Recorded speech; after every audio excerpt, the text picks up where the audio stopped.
Bonsoir, nous allons étudier ensemble la quatrième sikha dans la paracha de Toldot, dans le Chelek Telvav de l'écoute des sikhot. C'est une sikha fascinante sur le Rashi et on va étudier ça en ensemble. À la tevot sur les mots, lo yadati yom moti. Je ne connais pas, je ne sais pas le jour de ma mort. Yitzhak veut donner une bracha à son fils aîné. Esav, Yaakov va prendre la bracha.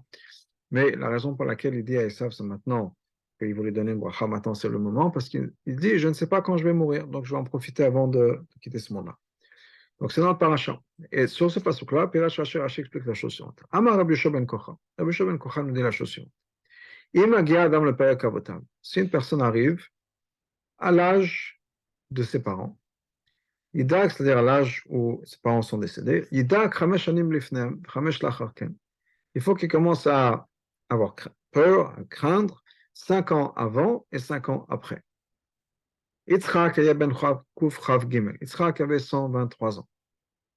Amar, il a dit la chose suivante. Shema, peut-être le père Ekimi Animagia, peut-être que moi je vais décéder au même âge que ma mère. Vehi bat kuf chavzayin, meta. Ma mère, Sarah, dit Yitzhak, elle avait 127 ans. Et donc, et donc maintenant, je rentre dans les 5 ans avant son moment. Et donc, c'est le moment où je dois commencer à m'inquiéter. Peut-être que je vais quitter ce monde. C'est pour ça qu'il a dit, je ne sais pas quel est le jour de ma mort. Peut-être que je dois faire attention à l'âge à laquelle ma mère a quitté ce monde-là, 127 ans, donc 5 ans avant, 5 ans après. Ou bien peut-être l'âge de mon père. Alors, bien sûr, ça sera beaucoup plus tard, c'est 175 ans. Peut-être que c'est ça. Alors, juste une ara 2 étoiles. On nous dit le rabbi, les choses vont faire la moitié de la dara. Chaque fois que c'est marqué ce moment Chazal, c'est 123 ans. Et plus tard, Rashi ramène ça. Ça vient dans la Gemara de Megillah. Yaakov aya az ben samech gimel, Yaakov à ce moment-là avait 63 ans. Apparemment, il y a lidog bioto ben kuf bet. Et oui, normalement, ça aurait été à 122 ans qu'Yitzhak aurait dû se poser la question. Donc, 123, on est déjà à 4 ans avant. 3 à 7, c'est 4 ans. Donc, on a bien dit, le Choa, si on suit cette logique-là, ça va être 122 ans, mais malgré tout, dans tous les Sfarim, c'est marqué à chaque fois 123. Revenons au Pnim. C'est-à-dire que là, on a besoin de comprendre. Premièrement, pourquoi est-ce que Rachid doit chercher des raisons? Pourquoi est-ce qu'Yitzhak a dit, je ne sais pas le jour où je vais mourir? Alors qu'Yitzhak lui-même a expliqué, il nous dit, je dis, je suis devenu âgé. Je ne sais pas quand je vais mourir. Pourquoi est-ce qu'on a besoin de savoir pourquoi est-ce qu'on ne sait pas? Personne ne sait. Alors pourquoi est-ce que Yitzhak maintenant le dit, je ne sais pas quand je vais mourir? On sait déjà qu'il était âgé. Deuxièmement, pourquoi? C'est un principe que le rabbin nous explique à chaque fois dans Rashi. Pourquoi est-ce que Rashi a besoin de ramener le nom de l'auteur de cette mémoire-là? Quel est le détail qui n'est pas clair? Ou bien qui n'est pas assez disons, clarifié ou assez glatte, si on peut dire, halak, qui ne passe pas assez bien, qui va être expliqué en nous disant que c'est Rabbi Yoshua ben Kocha qui a dit ça. C'est-à-dire que le rabbi nous dit la chose suivante, à chaque fois c'est un principe dans Rashi. Rashi, de manière générale, ne ramène pas l'auteur de ce qu'il dit. Tout ce que Rashi prend, c'est basé sur Chazal. Mais normalement, de manière générale, Rashi ne nous dit pas qui est l'auteur de ce qu'il nous dit. S'il le fait, c'est que ça vient répondre à une question. Une certaine interrogation qui est pas un point essentiel nécessairement de l'explication. Si ça est important, Rachid l'aurait expliqué. Mais il y a quelque chose qui ne colle pas vraiment, il y a 100%, et en passant, en nous donnant le nom de l'auteur de cette mémoire, on va comprendre. Alors, Rabbi Abba, c'est quoi l'explication? Le paracha Kodemet, dans la paracha d'avant, il est marqué, Vayevarech Elohim et Yitzhak. Hachem a béni Yitzhak. Pour Rashi, Rashi nous explique ça veut dire quoi? Avram avait eu peur de bénir Yitzhak. Parce que Avram a vu que Esav allait sortir de Yitzhak. Il a dit, moi je vais donner une bracha à Yitzhak, ça donne une bracha à Esav. Et je ne vais pas donner une bracha aux forces du mal, disons. Et donc il avait peur. Amar, il a dit, Yavol Balabrachot et Verit Asherita Benav. Et donc il a dit, c'est quoi? Je me repose sur Hachem. Quand Hachem vient, Hachem c'est le propriétaire, c'est celui qui détient les brachot, celui qui détient les brachot vient et il bénira qui il veut. Au bas, effectivement, c'est ce qui s'est passé. Hachem est venu, il a béni Yitzhak. Fils est caché pasuk d'Anam. Basé sur ça, on a maintenant un problème dans notre pasuk. Bekat HaKadosh Baruch Hu Ba'atzmo. Quand c'est Hachem lui-même qui donne le bracha. Baal la brachot, le propriétaire, le maître des brachot. Shaita Bede Yitzhak, cette bracha a été donnée à Yitzhak. Bevadai connaît Archut Yamim. C'est sûr que ce bracha inclut, entre autres, une longue vie. Imken, donc. Lo elo Yitzhak le dog miyom moto b'shnat hei kafro kamil chaya. Yitzhak n'aura pas dû s'inquiéter qu'à l'âge de 123 ans, il va se dire, ouh là là, ça y est, j'arrive déjà à la fin de ma vie. Haraya, voilà la preuve. Avraham et Sarah, qui ont été bénis par Hachem. Et ils ont une longue vie, beaucoup plus que 123. Sarah 127, Avraham 175. Donc à 123, c'est beaucoup trop tôt pour qu'Yitzhak se commence à s'inquiéter en disant, j'ai une bracha de Archut Yamim, mais à 123 ans, il a peur. C'est pour ça que Rashi a besoin de nous expliquer. Pourquoi est-ce qu'Yitzhak a peur alors qu'il est très jeune, si on peut dire, par rapport à ce que ses parents ont vécu, alors qu'ils ont une bracha, et lui, il a une bracha d'Hachem. Yitzhak avait peur parce qu'il rentre dans une période critique, les 5 ans avant l'âge de sa mère. Bon, et quand il veut dire je suis âgé, il ne voulait pas dire juste je suis âgé, je suis arrivé à un âge, j'ai passé la centaine. Et là, il veut dire je suis arrivé à un âge très particulier. Akasho, quel âge auquel ma mère est décédée. Cette période-là, 5 ans avant, 5 ans après, je suis arrivé à un moment critique. Donc, c'est pour ça que Rashi a besoin d'expliquer quelque chose. Parce qu'on ne comprend pas comment ce qui sera qu'un bracha de Hachem a peur de ne pas avoir une longue vie. Et il y a une raison. La raison, c'est parce qu'il arrive dans cette période qui entoure l'âge auquel sa mère est décédée. Comme les choses, mais on peut toujours poser une question. Comment est-ce que Bopel, ça marche avec les années d'Yitzhak? Yitzhak a vécu, mais Yitzhak a vécu 180 ans. Beaucoup plus longtemps que les 5 ans avant la date de sa mère. Les autres, mais Rashi va répondre à ça aussi. Il a dit, Rashi nous explique qu'en fait, il y a plusieurs manières dont ça peut se passer. Ça peut être Chamesh Anim Lifne, ça peut être 5 ans avant, ou Achre, ou bien après, et Perak Avotav, et l'âge de ses parents, l'âge auquel ses parents sont décédés. Ou Perak Avotav Goufa, maintenant quand il s'agit des parents, ça peut être Perakimo, l'âge de sa mère, ou Perakimo Aviv, l'âge de son père. Et Tzal Yitzhak, chez Yitzhak, chez Chai Kouf Pei Shanim, qui a vécu 180 ans, dit Kaim Bepol, la fin de Chamesh Shanim Lacha Perkav. Qu'est-ce qui s'est passé au bout du compte? Sur les 4 options, 5 ans avant sa mère, 5 ans après sa mère, 5 ans avant après son père, 5 ans après son père, c'est l'option la plus longue qui s'est passée, c'était 5 ans après l'âge du décès de son père.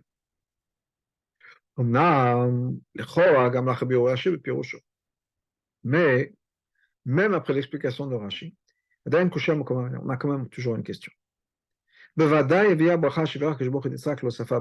Certainement, la bracha que Hachem a donnée à Yitzhak a dû rajouter quelque chose dans sa vie. À plus forte raison de la vie même. C'est-à-dire que Hachem nous donne la vie. Donc ça a dû rajouter, ça a dû rajouter une longue vie. Plus que de manière naturelle, il aurait dû vivre. De manière naturelle, c'est quoi? Cette règle que Rashi nous donne, 5 ans avant, 5 ans après, etc., des parents, c'est une règle naturelle. Et quels sont les gènes qu'on a hérités de nos parents? Et il y a une logique, si on peut dire, naturelle, de dire qu'il y a des chances qu'on suive l'âge de ses parents. Mais quand on a une bracha, normalement, ça doit être complètement différent. Donc, étant donné que d'après la manière naturelle des choses, que quelqu'un hérite des gènes de ses parents. Et donc, normalement, il y a des chances qu'il vive plus ou moins l'âge de ses parents. Donc,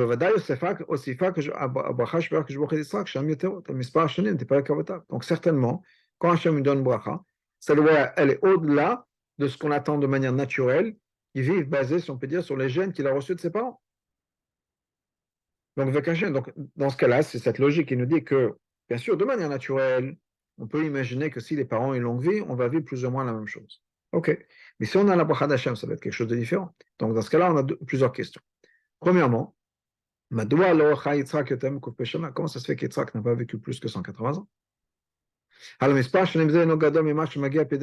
pas un chiffre qui est plus important que ce qui arrive qui est de manière naturelle. Parce que de manière naturelle, une personne peut vivre autour de l'âge de ses parents, l'âge auquel les parents sont décédés, et jusqu'à 5 ans après. Donc si Abraham est décédé à 175, Yitzhak, de manière naturelle, pourrait attendre de vivre jusqu'à 180 ans. C'est exactement ce qui s'est passé. Donc en fait, Abraham Hashem ne l'a pas aidé, puisque 180, c'est tout à fait naturel.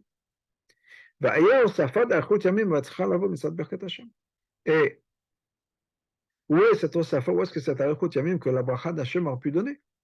On ne la voit pas. Bête. On peut poser une question sur les mots de Yitzhak. Yitzhak nous dit, je ne sais pas le jour où je vais mourir. Pourquoi? Parce que le nombre d'années qu'il a atteint à ce moment-là, c'est le chiffre le plus petit qu'il aurait dû, de manière naturelle, encore une fois, basé sur ce qu'on hérite des parents, le gène des parents, le chiffre le plus petit, le minimum. 5 ans de moins que la personne de ses parents, c'était sa mère, qui a vécu le moins longtemps. C'est sûr que la bracha aurait rajouté quelque chose à ces années. Donc comment ça se fait qu'arrive au premier jour, si on peut dire, où Yitzhak aurait pu s'attendre de manière naturelle à quitter ce monde, en disant, voilà, je suis basé sur les gènes de ma mère, c'était 5 ans avant. Pourquoi est-ce qu'arrivé à cet âge-là, il n'a pas confiance, on peut dire, en Hachem, il ne pense pas que la bracha d'Hachem a changé quelque chose pour lui, il va dire déjà, je ne sais pas quand je vais mourir. Abiyur, c'est voilà l'explication.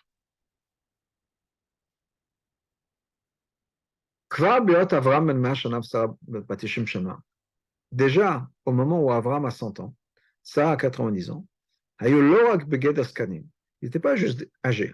Et la Baim Bayamim, c'était des gens qui étaient, on peut dire, anciens.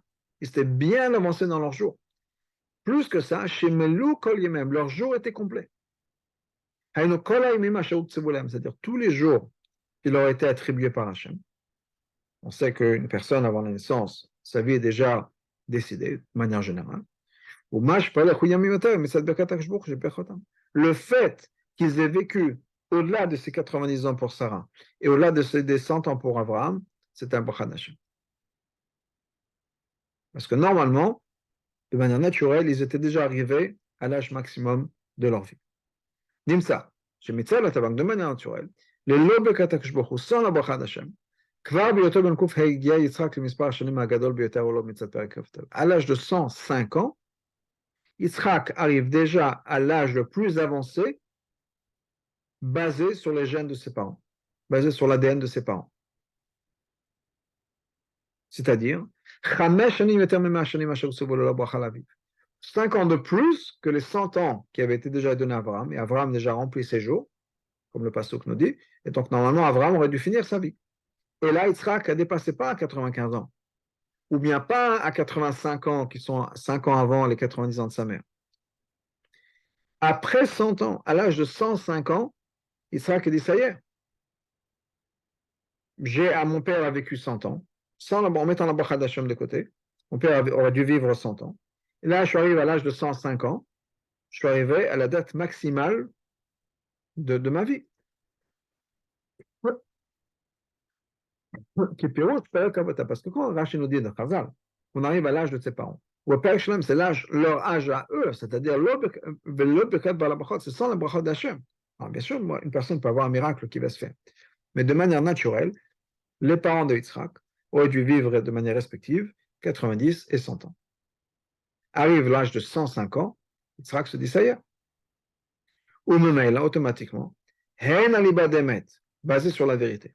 Ben le fidato chez Yitzhak est basé sur la manière dont Yitzhak voyait les choses. En fait, la bracha d'Hachem a déjà rajouté beaucoup plus de brachot et beaucoup plus de jours à Yitzhak. Et non seulement ça, mais on va voir, le rabbi nous dit quelque chose d'extraordinaire. Exactement le même chiffre qui a été rajouté en bracha par Hachem à son père à Avram. C'est-à-dire que Yitzhak se dit, j'arrive à un moment, à l'âge de 123 ans, où en fait, cette partie ajoutée, cette bracha que Hachem a donnée à mon père, c'est accompli. Le rabbi va expliquer tous les détails, exactement tous les chiffres. Mais ce qu'il dit, voilà, il a déjà fait son cheshbon. C'est qu'en fait, il aurait pu vivre 85 ans, basé sur sa mère. Et il arrive à 123 ans, il a dit, ça y est, j'ai déjà eu la bracha d'Hachem, on m'a rajouté un certain nombre d'années, basé sur ce que de manière naturelle, j'aurais pu vivre. Alors, on va continuer. Le poël Chayitzrak Kopeshan. Au bout du compte, qu'est-ce qui s'est passé? Yitzhak a vécu 180 ans. Qu'est-ce qui s'est passé? Hachem a rajouté 75 ans sur le chiffre 205. C'est quoi ces 75 ans? C'est quoi les 105? Les 105, 105, c'est le chiffre maximum qu'il aurait dû vivre de manière naturelle, qui est 5 ans de plus qu'est-ce qui était attribué à son père. Son père, de manière naturelle, Avram, qui était le plus âgé des deux, entre Avram et Sarah, arrive à 100 ans. Normalement, c'était Baïm Bayamim, mais il a déjà complété ses jours. De manière naturelle, Yitzhak continue à vivre jusqu'à 105 ans. Et Hachem rajoute à Yitzhak 75 ans de bracha, qui fait qu'il va vivre jusqu'à 180 ans. Et ça, c'est exactement le chiffre exact d'années qui ont été rajoutées à Avram. Avram a vécu 175 ans, c'est-à-dire 75 de plus que les années qu'il aurait dû recevoir. Normalement, on a dit, les jours complets d'Avram, c'était 100 ans. Hachem a rajouté 75 ans, arrive à l'âge de 175 ans, c'est le moment où Avram quitte ce monde. Donc, la fille d'Atosh Yitzhak, de la même manière comme Yitzhak a fait le calcul. Qu'est-ce qu'il a fait comme calcul? Chez Chachash, Yitzhak avait peur. Chez Emma, peut-être que de manière naturelle, il aurait vécu 85 ans, qui est 5 ans de moins que les années de sa mère. Ça, c'est de manière naturelle. Sa mère, à l'âge de 90 ans, on nous dit qu'elle est Baïm Bayamim, qu'elle accomplit ses jours. Ça y est, normalement, de manière naturelle, sa vie aurait dû s'arrêter. Hachem lui a rajouté un certain nombre d'années. Donc, à 85 ans, Yitzhak se dit, à l'âge de 85 ans, je peux déjà m'inquiéter. Il a cheshbon basé. C'est quoi le cheshbon? Arrive à l'âge de 123. Que la bracha de Hachem a déjà rajouté sur sa vie le même nombre d'années que Hachem a rajouté à la vie de Sarah. Le Sarah, normalement, aurait dû vivre 90 ans. La chara bracha, après la bracha, elle a vécu en fait 127 ans. C'est-à-dire, c'est-à-dire qu'Hachem lui a rajouté 37 ans de vie, de 90 à 127. Comme Ken Yitzhak, donc Yitzhak se dit, mais la manière dont il voit les choses et fait son calcul, si on met de côté la bracha d'Hachem, il aurait dû vivre de manière naturelle, basée encore une fois sur les gènes de son père, de sa mère, 85 ans. On rentre dans cet âge critique 5 ans avant le décès de sa mère. Étant donné que la bracha a rajouté à sa mère 37 ans, moins que son père, et donc, après l'âge de 122 ans, quand il arrive à l'âge de 123 ans, il se dit, ça y est, on m'a rajouté les 37 ans, de 85 plus 37, et donc maintenant, la bracha peut se finir, il est très possible que maintenant, ce soit le moment où ma vie va s'arrêter. Quelque chose d'extraordinaire, ce calcul que le rabbi fait. Et pourquoi est-ce qu'Yitzhak a pensé ça? Maintenant, on peut toujours avoir une question. El Katav Rashi. Plutôt, Rashi nous expliquait que quoi? Donc, en fait, au bout du compte, qu'est-ce qui s'est passé? Avram est décédé 5 ans plus tôt que ce qu'il aurait dû vivre. Pourquoi? À cause d'une autre bracha d'Hachem. Elle avait à lui. C'était quoi la bracha? Hachem l'a promis. Hachem promis à Avram, Tavo Beseva Tova. Tu vas avoir une bonne vieillesse. Et donc, pour qu'il ait une bonne vieillesse, Hachem a fait en sorte qu'il quitte ce monde 5 ans avant la bar mitzvah de Esav pour qu'il ne puisse pas avoir Esav sortir du droit chemin. Mais en fait, ça veut dire qu'Abraham, normalement, on aurait pu dire qu'il aurait dû vivre 180. Donc, pour pas qu'il voit que Esav sort du droit chemin. Donc, étant donné qu'Abraham aurait dû vivre normalement 180 ans. Mitzvah, la bracha rishona, à cause de la première bracha. Donc, en fait, qu'est-ce que Hachem, la bracha d'Hachem, qu'est-ce que la bracha d'Hachem a fait? Qu'elle a rajouté 5 ans après la date de son père. Donc, basé sur ça, en fait, Yitzhak aurait dû vivre normalement 185 ans. Parce que normalement, Abraham, de manière naturelle, de manière naturelle plus la bracha, aurait dû vivre 180 ans. Donc, la bracha a rajouté 80 ans. Et donc, mais il est décédé plus 5 ans plus tôt qu'il aurait dû. Mais normalement, la bracha d'Hachem aurait dû le continuer, le pousser, si on peut dire, jusqu'à 180. Et à cause d'une autre raison, de côté, si on peut dire, il a vécu que 175. Donc, Yitzhak, à l'âge de 105 ans, ça peut être déjà se dire, ça y est, j'ai vécu le maximum, mais j'ai une bracha que j'ai reçue d'Hachem qui pourrait me rajouter 80 ans. Et donc, j'aurais dû vivre jusqu'à 185. Les autres, mais Hachem Rashi, ça, pour répondre à cette question-là, Rashi va nous dire que la personne qui dit ça, c'est Rabbi Shimon ben Kocha. Dans la Gemara, on nous dit qu'on a posé la question à plusieurs Tanaïm. On leur a posé la question suivante, on leur a demandé qu'est-ce que tu as fait pour mériter une longue vie. Chacun de ces Tanaïm a répondu, chacun faisait quelque chose de mitzvah particulière, un comportement particulier qui fait qu'il a eu la bracha d'Hachem. Mais grâce à cette mitzvah-là, cette personne a mérité une longue vie. Et on a posé la même question à Rabbi Shimon ben Kocha. Qu'est-ce que tu as fait pour pouvoir avoir une longue vie? Et Shimon a répondu la chose suivante. De ma vie, je n'ai jamais regardé l'image d'un rachat. C'est-à-dire que quoi? Pour lui, c'était grâce à quoi? Le fait qu'il a fait attention de ne pas regarder un rachat. Toute sa vie, il a fait attention de ne pas regarder un rachat. Rabbi Shimon ben Kocha donc Rabbi Shimon ben Kocha pense que quoi? Le fait qu'on regarde un rachat, juste regarder un rachat, c'est l'équivalent de plusieurs choses qui amènent la donc de faire attention, j'ai dit de regarder un rachat. Au contraire, faire attention de ne pas regarder un rachat, c'est l'équivalent de toutes les autres choses que les Tanaïm ont dit. Maintenant, de ça, tu comprends l'opposé. Qui est quelqu'un qui regarde un rachat, ça lui enlève de sa vie. Et ça vient répondre à pourquoi est-ce que Yitzhak n'a vécu que 180 ans. Parce qu'il ne s'est pas empêché de regarder Esav. Maintenant, c'est vrai qu'il ne savait pas qu'Esav c'est un rachat. Mais comme malgré tout,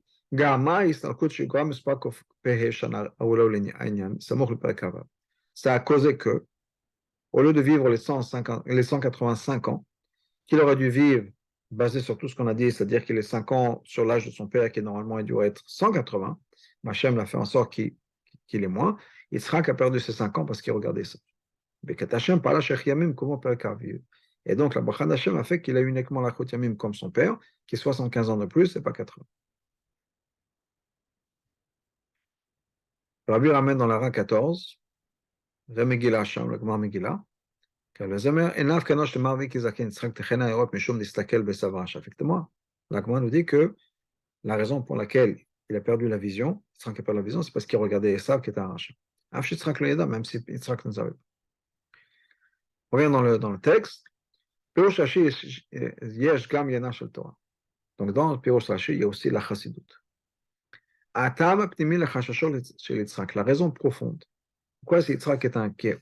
Que peut-être sa vie va être 5 ans de moins que la vie de sa mère.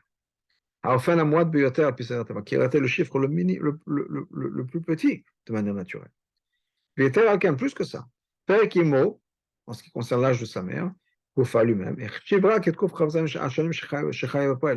il a uniquement compté les 125 ans, 127 pardon, qu'elle a vécu. Mais sans compter le fait que normalement, à la base, elle aurait dû vivre encore plus. Mais qu'est-ce qui s'est passé? Rachel nous dit. Pourquoi est-ce qu'elle est morte de manière soudaine? À cause de la nouvelle de la Kedat Yitzhak. C'est-à-dire qu'en fait, elle aurait dû vivre encore plus longtemps que ça. Donc la bracha aurait dû être encore plus longue. Donc pourquoi est-ce qu'Yitzhak arrive à ce chiffre minimum? C'est ce moment-là qu'il va quitter ce monde. Et la raison pourquoi ça, le Rabbi dit la chose suivante. Yitzhak, c'est la madraga de Gvura. Gvura, c'est quoi? C'est limité, c'est contraint. Donc, chaque chose était toujours mesurée avec l'élément de Gvura. Au minimum, et là, maintenant, Yitzhak considérait sa vie, vivait sa vie de manière metzumtsam, limitée, mesurée uniquement pour lui-même. Le Besh Berach Tazula, par contre, quand il arrivait pour le moment de donner une bracha à quelqu'un d'autre, sa bracha était de la manière radicalement opposée. L'opposé de la Gvura, l'opposé du Tzimtzum. C'est inclus dans cette bracha-là, et on voit dans la bracha qu'Yitzhak a donné. Il lui a donné Mital HaShamayim, Mishmana Haaretz, il a donné le ciel et la terre, le Ruchani, le Gashmim. Non seulement ça, Bem Gufa Mital HaShamayim, Mishmana, il a donné le meilleur du spirituel, le meilleur du matériel, sans limite. Brachot Naalot Yoter Af Mibrat Yaakov Levana Brat Moshe L'Israël, des brachot encore plus fortes, encore plus belles et encore plus élevées que les brachot que Yaakov a donné à ses enfants ou que Moshe a donné au peuple juif. Zohi Ora Bavatato Shel Kol Echad B'Israël. Ça, c'est une leçon dans le service de chaque juif. Yitzhak ou Echad Avot Shel Kol Echad B'Israël. Yitzhak fait partie d'Avot. Alken, Yesh B'chol Echad Mininav Yitzhak. Donc, ça veut dire quoi qu'il Avot? On est les enfants d'Yitzhak. Tous juifs, on est les enfants d'Yitzhak. C'est-à-dire qu'on a tous en nous quelque chose d'Yitzhak. Gam Kasher Yodi Omed Banagad de Kavak Boa. Même quand un juif se tient dans la manière de Gvoa. Alken Machmir, et donc c'est quelqu'un qui va toujours Machmir. Ça, c'est juste pour toi, pour soi-même. La place de l'âge, quand il s'agit de quelqu'un d'autre, il faut qu'il soit dans le chesed. Regardez l'autre personne avec du bien et de lui donner du bien de manière très généreuse. Sans aucune limite. Jusqu'au moment le niveau le plus élevé, le meilleur du spirituel et le meilleur du matériel.